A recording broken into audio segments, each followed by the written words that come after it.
繁忙嘅一天又開始啦，車來車往，車嗰啲電單車真係好嘢，橫衝直撞都唔怕。大家好啊，早晨。咁我而家咧羅賓又出發啦，咁啊去檳城市場。咁啊，檳城市場咧係胡志明市嘅一個嘅第一郡嗰度嘅一個好大嘅市場，最大嘅市場。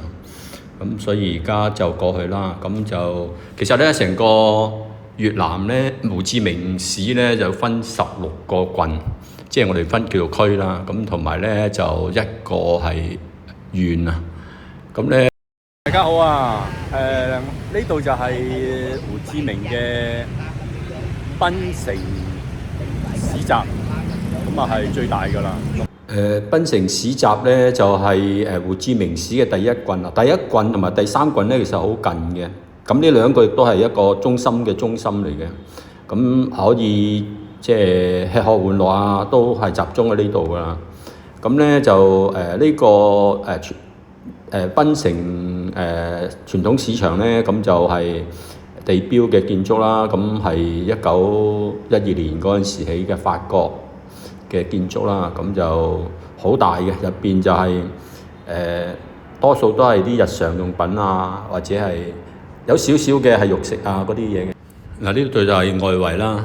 嗱，咁講翻咧，我住嗰度咧就係叫做新平郡。新平郡咧，嗱佢啲大郡咧，佢就有分號碼嚟代替嘅，即係第一區、第二區啊。咁但係咧就新平咧就喺接近11區嗰度啦。咁佢就冇 number 嚟代替嘅。咁我依家住嗰度就係啦。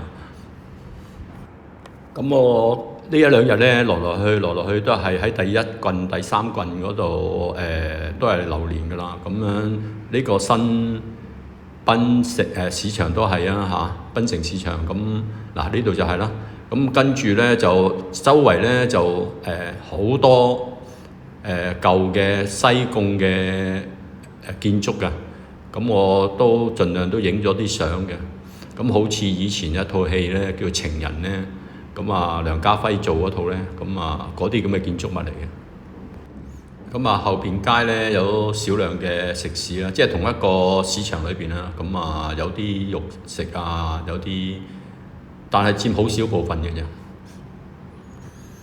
咁啊行翻出嚟之後咧，咁啊見到好多舊式嘅西貢啦，嗰啲法式嗰啲建築物啊，同埋嗰啲情況啦，咁啊跟住就個氣氛咧都好法國式嘅。又講翻轉頭咧，新平郡咧雖然咧就唔係咁熱鬧嘅地方，但係咧因為佢近機場啊，所以咧變咗好多酒吧街啊。咁我喺第3日先至見到啦。咁但係我唔飲酒嘅，所以冇乜落去。咁啊喺呢度兜完之後咧，大致上咧就叫做約略都知道呢個周圍環境啊，咁樣就住得越偏遠啲，但係都可以接受嘅。咁但係最後啦，咁我就仲要講下呢個法包咧，好好食嘅。咁啊又平又好食。咁我食咗好多餐啊法包。咁啊有三文有吞拿魚啊，有各式各樣啦。咁去埋喺第一區嚟嘅，咁就去埋呢個地鐵啦。咁啊，其實地鐵嘅入口呢度係第一站，即係總站，去到第14站啊咁樣嘅。咁都係，然後咧我就會撤退啦。咁就跟住去第二個站啦，叫做大瀝。咁啊大瀝咧，咁我就唔知讀瀝定叻啊。咁啊去到。好嚟到呢個最主要咧係搭地鐵啊。咁啊未試過，咁啊落去試下搭個地鐵，因為呢度得一個地鐵站，唔係得一條地鐵線啫，就行埋14個站。好 ，let's go 去搭地鐵。呢座嘢咧我都唔知係叫乜，到時候先話俾大家聽。咁我去大叻咧就會搭夜車啦，喺巴士度瞓一晚啦。咁啊未試過，咁啊都想試下。咁啊第二朝一早就到啦，咁就到大叻啦，8個鐘頭到啦。啊呢度咧就一條線嘅啫，呢度係地鐵嘅，就係14個站。咁我而家係第14個站，咁就14個站。好快脆啊！到，因為啲站好短嘅，咁就都周邊都好多建築物，都可以嘅。所以佢唔係地鐵，正宗嘅地鐵。第一區頭先我講嗰度嗰個入口嗰度咧係第一個站啦，咁一路去到第14個站咧，咁咧就接駁到呢個長途巴士嘅，叫做東部巴士站，咁就搭長途車。我唔知今晚咪聽晚係咪真係搭嗰架車去大叻啦？到咗第14個站啦，去到第14個站咧，個大堂咧都好靚嘅。咁行過對面咧就係東部巴士站啦，長途巴士站啦。咁就兩個站都好大嘅。咁我嗱落到嚟呢個站之後咧，咁就整翻個法國包啦，加杯凍咖啡，咁就 perfect 啦。咁啊食完個法國包，咁啊行過去對面打個圈啦，咁就東部巴士站啦，呢度係啦。咁啊入到去兜個圈，咁冇乜嘢啦，咁啊走翻轉頭啦，走翻轉頭就搭車就即係其實由呢個地鐵河，呢個捷運河，咁啊走翻轉頭，咁啊上車咯喎，咁啊搭下咧，行到半路已經見到有啲好似主題樂園嘅嘢喎，咁我就跟住呢個係第11站嚟㗎，呢個叫做大學站啊，University International 啊咁樣嘅，咁啊對面咧就係大學啦，另外呢邊咧係主題公園，咁啊覺得幾靚，落去睇下。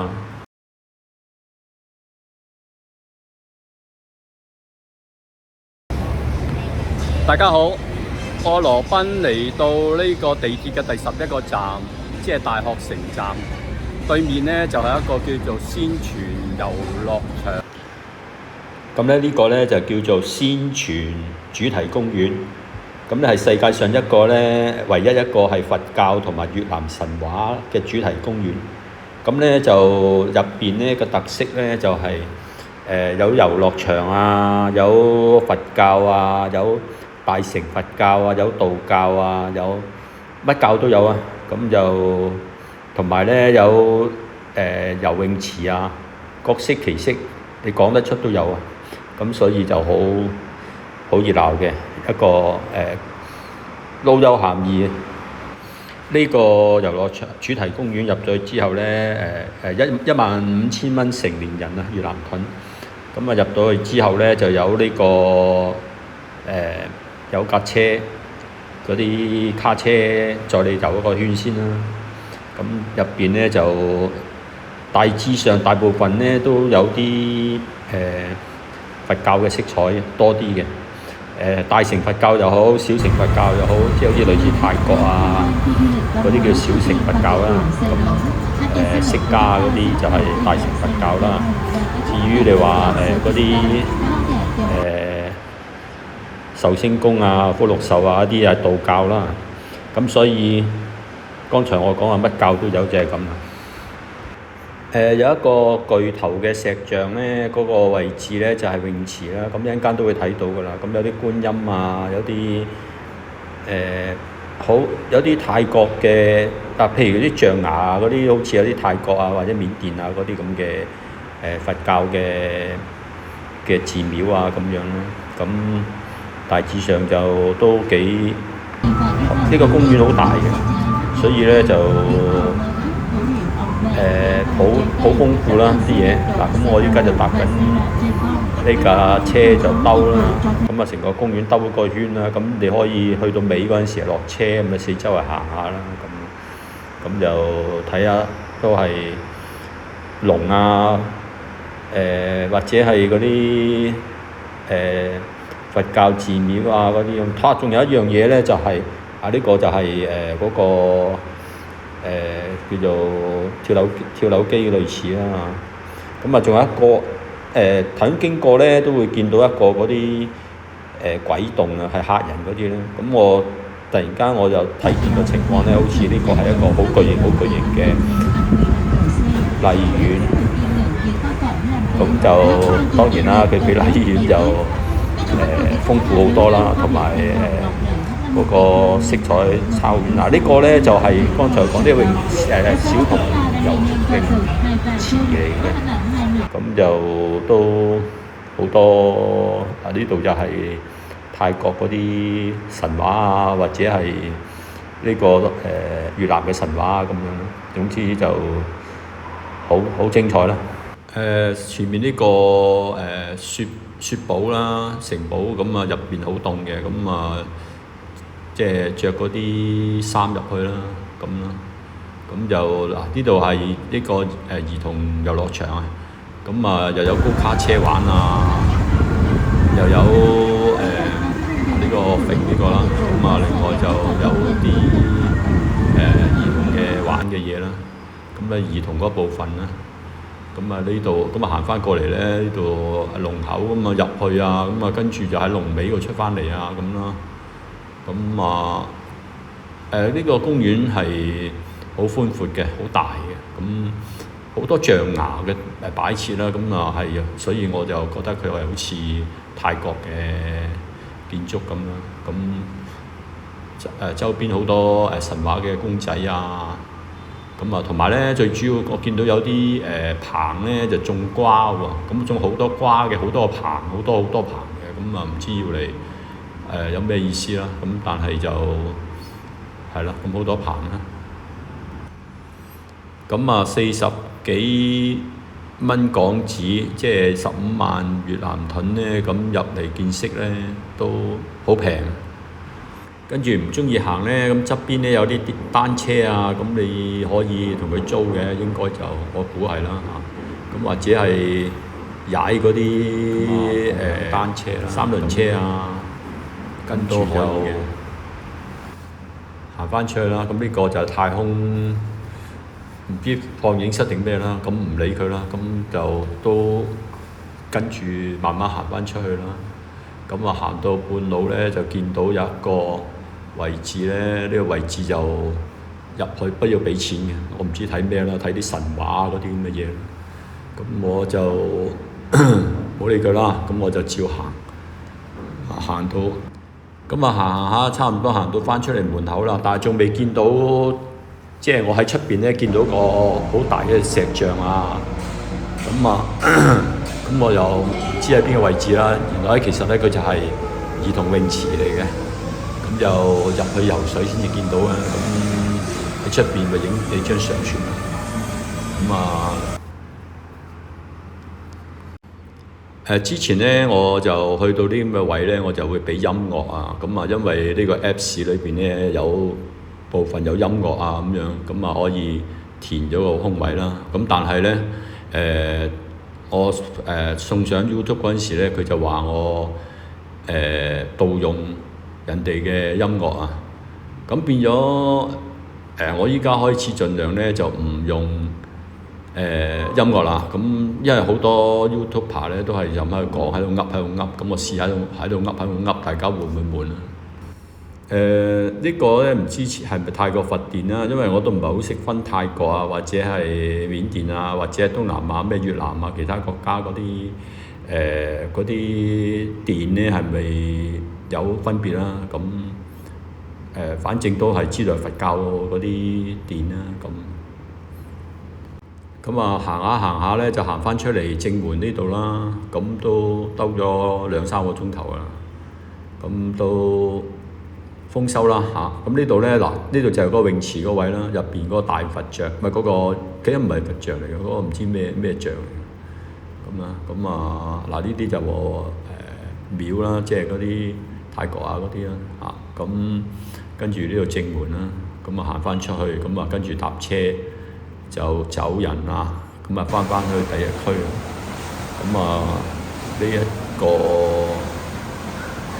仙泉主題公園咧就差唔多啦，講晒啦。大家見到啦，入邊係泳池，咁就跟住側邊咧有一個大嘅嗰啲頭像啦，咁都好多小朋友游水啊！今日見到，初都冇諗住落嚟睇嘅，都唔知。不過咧就諗住喺第12個站翻1咧，咁經過呢度好吸引，呢個第11個站啦，咁好吸引就落咗嚟睇，都不枉落咗嚟睇啦。咁就然後我哋搭車，我就搭翻呢個睇翻第一站啦。咁翻去第一站之後咧，就食咗個生牛肉河粉啦。咁跟住翻嚟呢度咧就開始燈光着，鬼掹腳啦。好多酒吧就開始開啦。咁就好可惜今晚係落雨啦。飲酒我就唔啱嘅，咁所以就翻上去就瞓覺啦。